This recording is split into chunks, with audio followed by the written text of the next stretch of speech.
Good evening, good afternoon, good morning, good whatever time it is, wherever you are, whoever you are, welcome once again to Nerd Week Live, the show in which we, the folks at Nerd Caliber, talk about nerd news that has happened over the past week since our last show last Tuesday. I'm Rodney Brown. I'm the editor-in-chief, Luminouss. Welcome to the show here in the YouTube chats. I'm the editor-in-chief of Nerd Caliber. First person shooter on Facebook and Instagram as a cosplay photographer, burly adopter on Mastodon and a couple of other places. And pardon me, again, it's allergy season. I'm probably going to be coughing again throughout the show. I'm going to try to tamp it down as much as possible, but, you know, it's going to happen, I'm sure. So let's get into this week's topics. I have a relatively short list. We did have a very late last minute edition, which is not on the teaser that I put out with this on either Facebook or YouTube. But we are going to start with something that is on there. And as Luminous said in the chat, oh, and by the way, if you are in the chat, if you're watching the show live, feel free to jump in with your opinion on anything that I say about any of this stuff, any of these topics, or your own opinion about the topics themselves. We love to see the interactive chat. It's a lot of fun. So, first topic tonight, we are going to do a follow-up on the news from last week about Babylon 5, the animated movie. So, the day after the show previous to last week's show, J. Michael Straczynski basically said that there was an animated movie that was essentially already done and was going to be released, at some point, and he'd have more information in a week. True to his word, the day after last week's show, he dropped a bunch more information. Among that information is the title is Babylon 5, The Road Home. The basic gist of the story is that Commander Sheridan, this is a quote from the log line about the movie, quote, finds himself transported through multiple timelines and alternate realities in a quest to find his way back home, hence the title. Along the way, he reunites with some familiar faces while discovering cosmic new revelations about the history, purpose, and meaning of the universe. So, big topic kind of movie. He also announced that coming back as cast members from the original series will be Bruce Boxleitner as Sheridan, Claudia Christian as Susan Ivanova. It's been a long time since I've seen the series. I may be mispronouncing her last name. Peter Jurassic as Londo, Bill Money as Lenier, Tracy Scoggins as Elizabeth Lockley, and Patricia Tallman as Lyda Alexander. It then goes on to list a whole bunch of people who are going to be playing other characters that we are familiar with. It's clearly not the original cast. Paul Goyette as Zathras. Did Anthony Hansen as Michael Garibaldi. Phil Lamar, the ever present in voice cast Phil Lamar, who is also absolutely outstanding, as Dr. Stephen Franklin. Andrew Morgado as Gakar, and Rebecca Reedy as Delenn. So those are all new voice actors for those roles. Those are not the original show actors. What else do we have about this? Oh, we do have the only thing that Straczynski actually put out as far as an image is this. This is the Babylon 5 station, apparently from a screen grab from the animated movie, which strikes me as a little weird because in his statement a week ago, almost 2 weeks ago now, one of the only things he said of any importance about this project was that it was, quote, finished and already in the can. So if the whole thing is finished and in the can, at least the animation, why didn't you show any clips? Why didn't you show any other screen grabs? This is just a theory. And it's based on nothing other than this information about this one person. The director is. Come on. I had it here. I really did. Um, Matt Peters, who very recently directed Batman and Superman Battle of the Super Sons, which was very well received. Um, but that was also obviously done by Warner Animation. It's a DC product.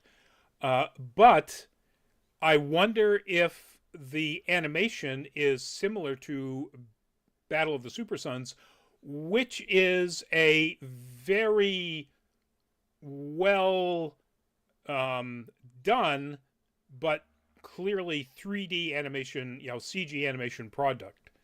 And there might be backlash to that because there are still people who think that all animation needs to be 2D. Luminouss, it's so sad that so many of the cast have died. This is true. I'm very glad Peter Jurassic will be part of the movie as Londo. There's. It is really a shame that so many of the people that were in very important roles are no longer with us. But this thing aired 1999. No, started in 1993. So, that's 30 years ago. That's a while, as they say. Anyway, so that's basically the gist of it. This does not look like the same kind of animation that we saw in Batman Battle of the Super Sons. But then again, this also is going for clearly a much more science fiction-y, super detailed kind of look, whereas Battle of the Super Sons was very much a cartoon, a very well done and very well animated cartoon, assuming you can accept computer animation, but still softer colors and simpler lines and so on. So maybe it isn't done in that same animation style, and maybe they just didn't release any more images other than the station. Maybe Straczynski is wrong about the fact that it's already done and in the can. One thing that he did say was supposed to be announced at his update was the date, and that is not in this announcement. We don't know when this is coming to theaters, to streaming, to whatever platform it hits. So now I guess we'll update again once we find out that information, which is kind of too bad. I was really hoping that was going to be part of the reveals as well. But it was basically the voice cast and that one image and a description of what the story is about. Mostly focusing on Sheridan, but apparently as he goes through these alternate realities and timelines, other members of the cast jump in. So yeah, there you go. We'll keep you updated on when we do find out when this thing is coming out and any more information. They put out more about the plot, any actual trailer or screen grabs or anything like that. All right, moving on to our next topic. This is the one that just jumped in like literally minutes ago. Luna says, I would guess we'll find out more at San Diego Comic-Con. That's probably true. And, that's coming up in just 2 months? A little less than 2 months. So, yeah. I'm sure Warner Brothers will have a big presence there. They've got to start really pushing the hell out of The Flash. So, we'll see. Anyway, so this news that literally just dropped less than an hour ago. This is Alaqua Cox as Maya Lopez, the character Echo, who was in the Hawkeye series from Christmas before last. The news is that Kevin Feige dropped this at the Disney Plus upfront meetings, as they call them, basically where all networks and streaming platforms get together with the people that put their stuff out to. Traditionally, it was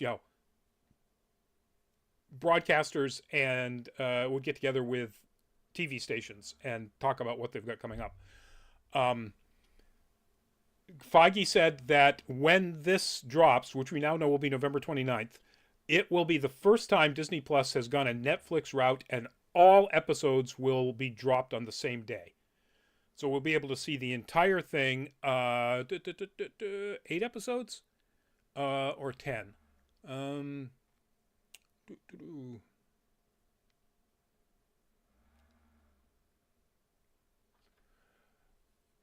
I'll see if I can see it in here. I thought I saw it in this article, but it doesn't say, or I can't see it that quickly just scanning through here.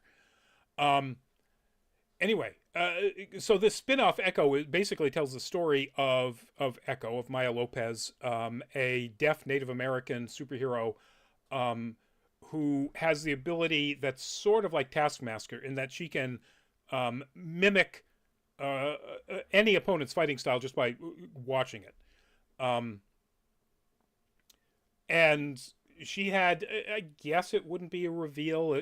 Hawkeye is more than a year old, but she had a fairly important bit of story at the very end of the series.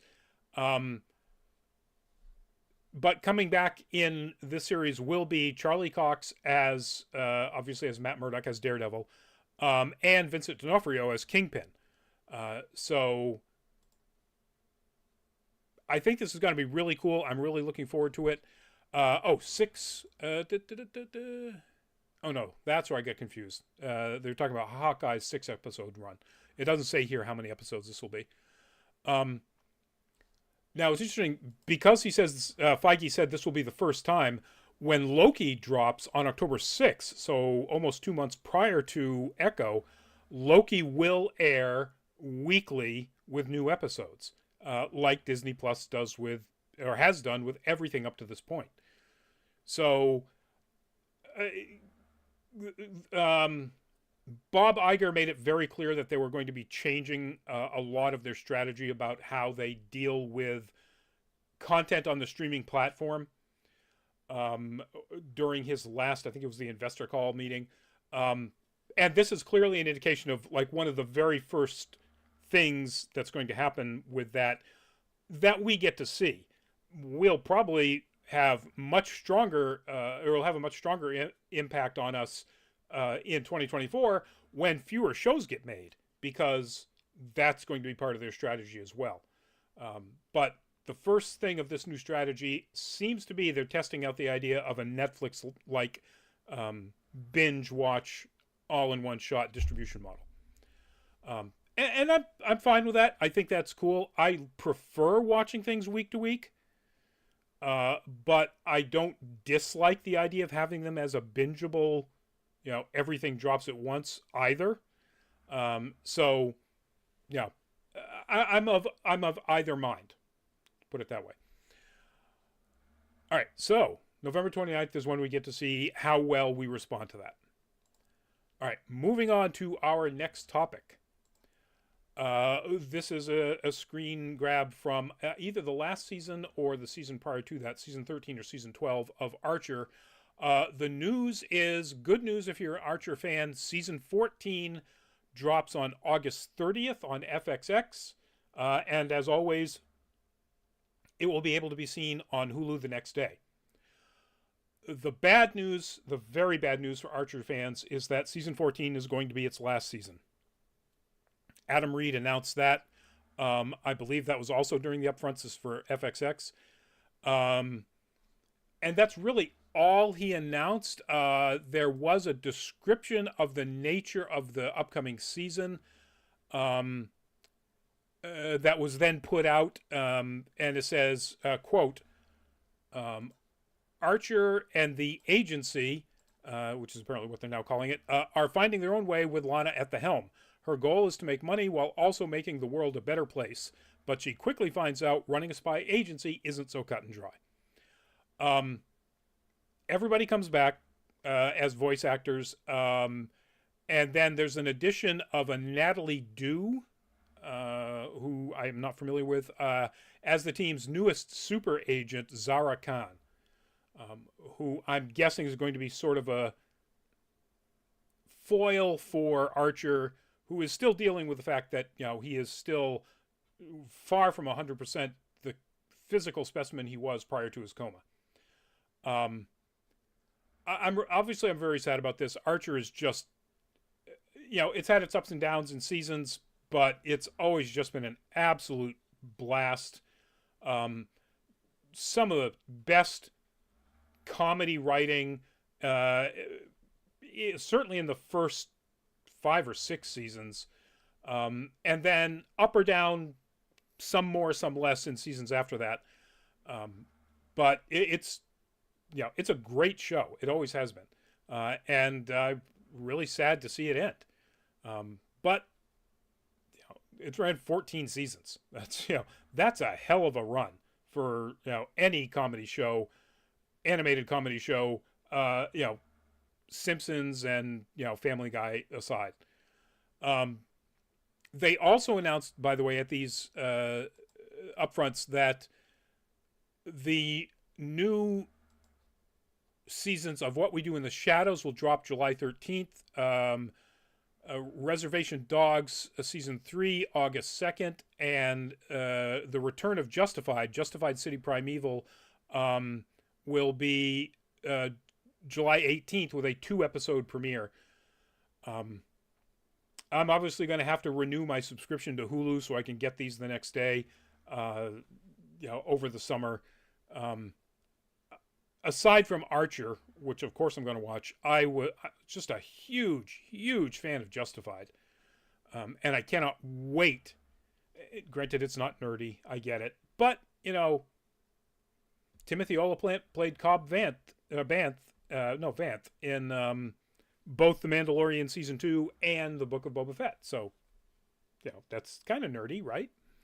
Oh, and he played the Hitman, or Agent 47 in Hitman.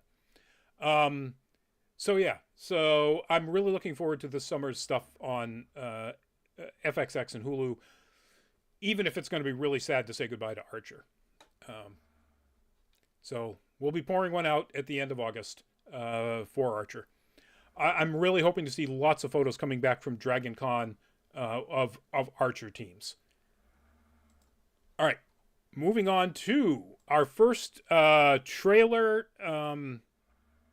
and that is for Season 2 of Foundation. I was going to go on a long rant about this.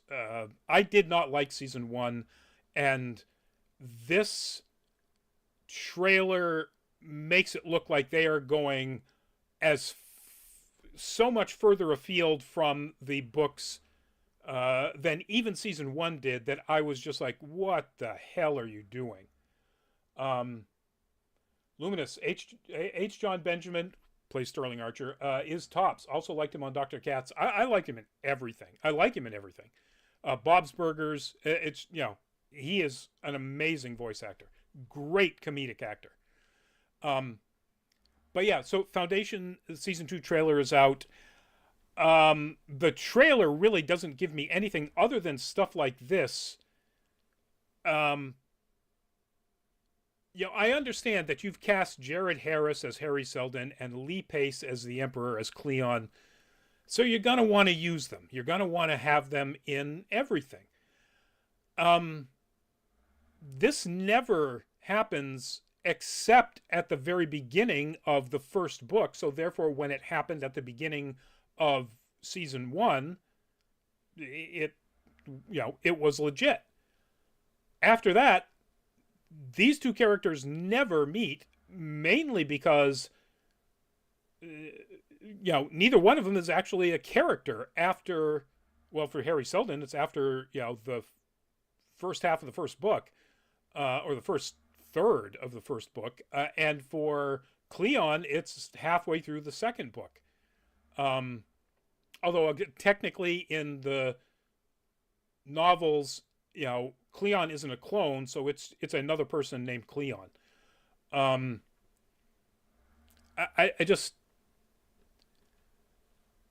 It looked so beautiful. There were so many wonderful production design elements in Season 1.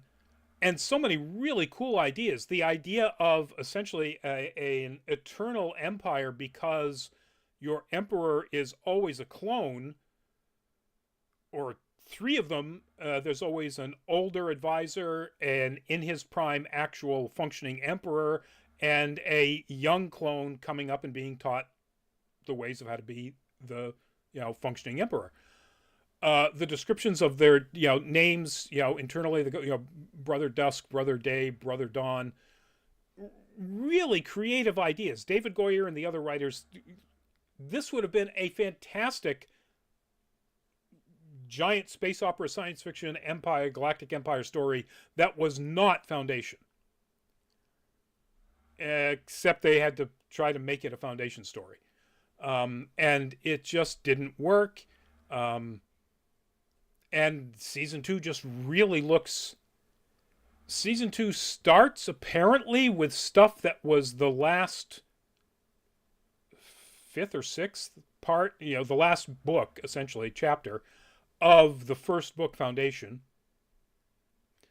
Moves into stuff that is clearly the first half of the second book, Foundation and Empire, including casting somebody who I had to look him up, but I really like his work, Ben Daniels as General Bel Rios.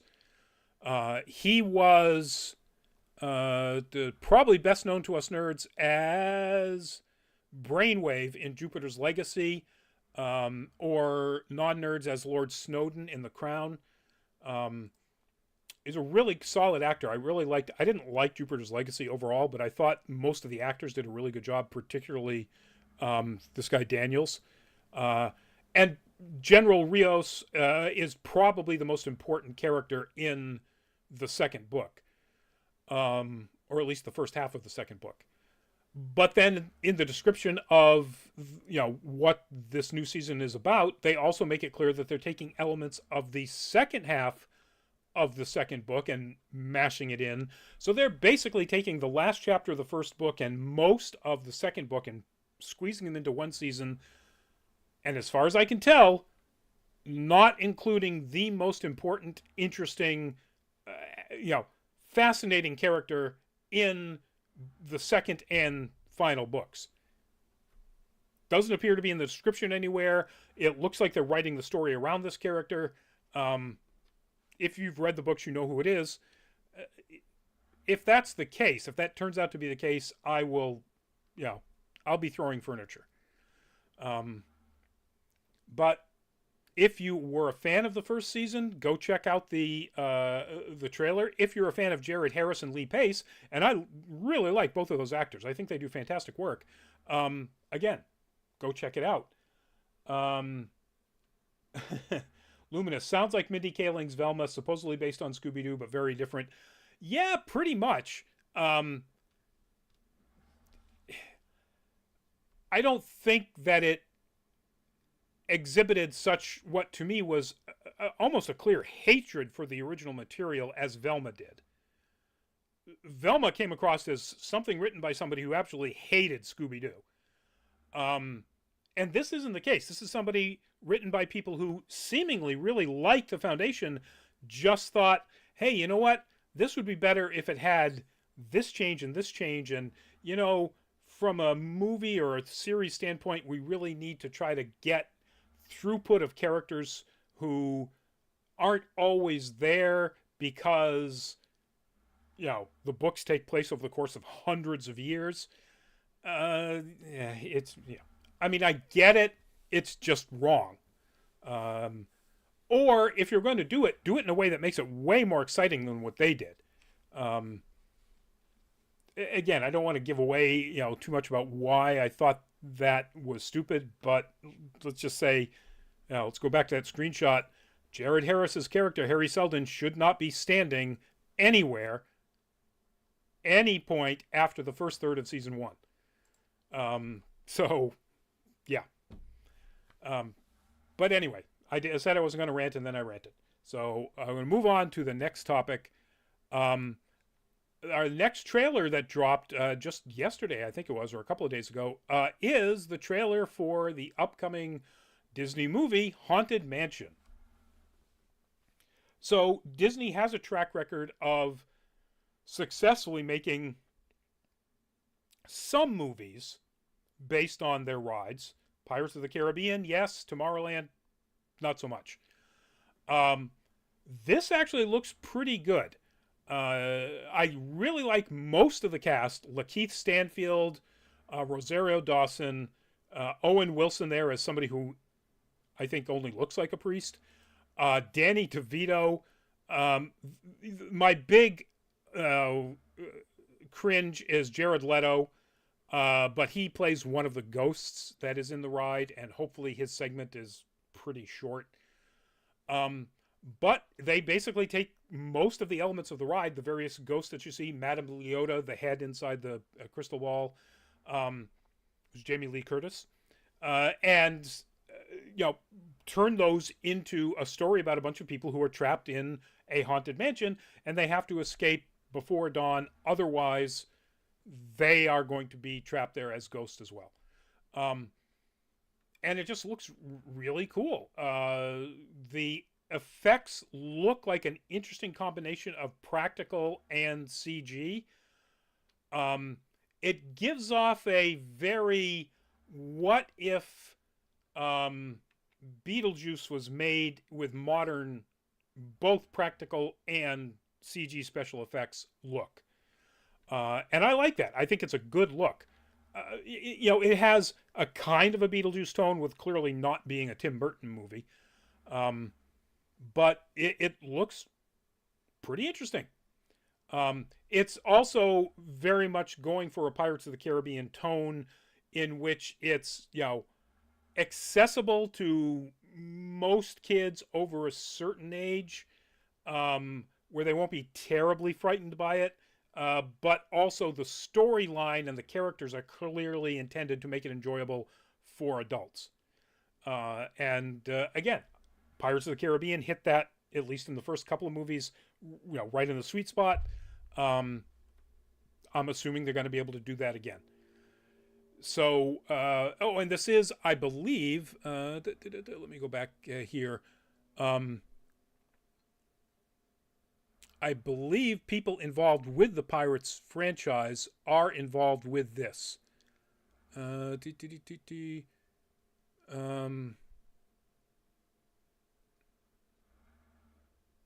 Yeah, I might have made that up in my head because I don't see it here in the article. But it's looks pretty solid. It's coming out July 28th, so you don't have to wait too terribly long to go see it. I would check out the trailer. It doesn't give away a whole lot. It introduces you to the characters and sets up the general plot, and then shows you some of the situations that they get into when the various ghosts inside the mansion basically do their thing to try to keep them there. But it doesn't give away a lot, and so it's a pretty good teaser type trailer. And again, Lakeith Stanfield and Owen Wilson, Danny DeVito. Yeah, I'm sold. I'm in. Let's just get Jared Leto. Make his bit really fast. He plays the Hatbox Ghost. So check it out. And if you're interested, July 28th is when you can get to go see it. All right. Our last topic for this quick show is, of course, an image from the poster, which is the only thing we've really got to see from the upcoming Good Omens Season 2, except that the one thing we do know is that it's coming out July 28th. Also, I just realized, the same date as Haunted Mansion. So we've got a couple of ghost stories here. The description here is in this article from Gizmodo. In Season 2, Aziraphale and Crowley are getting back to normal, living in London among mortals, when a new angel, Muriel, shows up unexpectedly at the doorstep. The three of them will have to solve a mystery before they can get back to their domestic lives together. So, obviously, Michael Sheen and David Tennant coming back as the main characters. John Hamm is coming back as Gabriel. Dune Makachan returning as Michael, and Gloria Obiano is back as Archangel Uriel. Miranda Richardson, Maggie Service, and Nina Sasano come back, but in completely different roles, according to this, which I think is pretty cool. I like that idea. And then we've got new. So Quellen Sepulveda is Muriel, Liz Carr is Saraquel, and Shelley Kahn as the demon Beelzebub. And that's it. We got that poster, and that's all we got. No trailer. You can go on YouTube and find what they call animatics, which is people very clumsily animating. That's a good question, Luminouss. Let me just finish this. Clumsily animating what was shown at I think it was London Comic-Con, or something in London. Anyway, at a recent event, but we didn't get to see that. Luminous asks, why such a long gap between seasons? I don't know. I know that an awful lot of people were pestering Gaiman about that, and a lot of people had been pestering Gaiman about the long gap in between the announcement between the end of The Sandman and the announcement that there would be a second season. I'm guessing that Gaiman, being the ridiculously sharp legal publishing and intellectual property rights person that he is, probably has some demands that it takes a while for Netflix to, and in this case Amazon Prime, because Good Omens is on Amazon Prime, takes a while for their lawyers to sign off on it. That's a guess. Based on the fact that I do know that Gaiman is a really super sharp intellectual property mind when it comes to his content, or in this case, his and Terry Pratchett's content, which he apparently has been given the ability to do work with as an intellectual property. So that would be my guess. Now, there may be other things, it could very well be both Tennant and Sheen are pretty much in demand as actors. So they may very well have had other things going on. It might have been that Gaiman is, takes a while to write. He is the showrunner. Now, he is not the only writer, but as showrunner, I'm pretty sure he has really strong editorial control over anything that happens.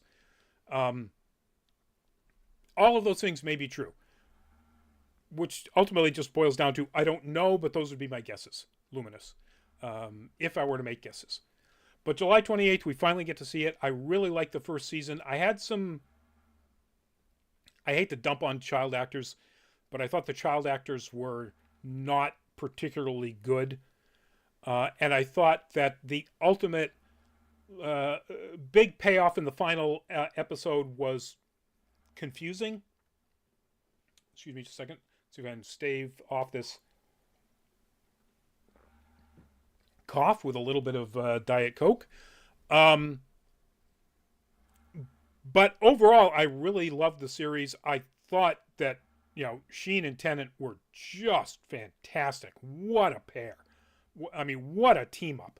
Absolutely wonderful. And all of the, secondary characters around them, again, aside from the child actors, I thought were really good. So I'm very much looking forward to this season 2. All right, folks, that is it. That is our show for tonight. Let's see, what have we got coming up? Not an awful lot of shows that we're definitely going to be going to. Fingers crossed I'll make it to PortCon, Maine for a couple of days in the third weekend in June. We will have a team at Colossal Con. No, we won't have a team at Colossal Con. We're currently working on getting a team to Kineticon. This is not a big call out to them. because they realize there's a problem. But apparently they're having a problem with Grotix, which is their ticketing system, displaying the press applications. So I'm waiting on that. Try to fight that cough. So I'm waiting on that, but hopefully we'll have a team at Kineticon. What else? There are other things coming up, I'm sure. Of course, Fan Expo, then Pop Cult Anime Con, and so on in August. But I'll keep you informed about where we'll be and what we'll be doing over the course of the summer as well. And of course, the show next week. Hopefully we'll see you then. In the meantime, stay safe. We had a team member out at Neotropolis event out in Nevada, a cyberpunk inspired event, and one of them came back with COVID. So please stay safe, folks. I did not wear a mask much of the time, only when I was out in big crowds at Wicked Comic Con, and I think I dodged a bullet. I think I'm gonna go back to wearing a mask. It just makes sense, particularly if it's going to be at a really busy con. So stay safe out there, folks, even though the government wants you to think that the entire pandemic is over and there's no need for a mask mandates or anything like that. There's also no reason not to wear a mask if you're concerned about your health. So we'll see you at an upcoming show or an upcoming convention.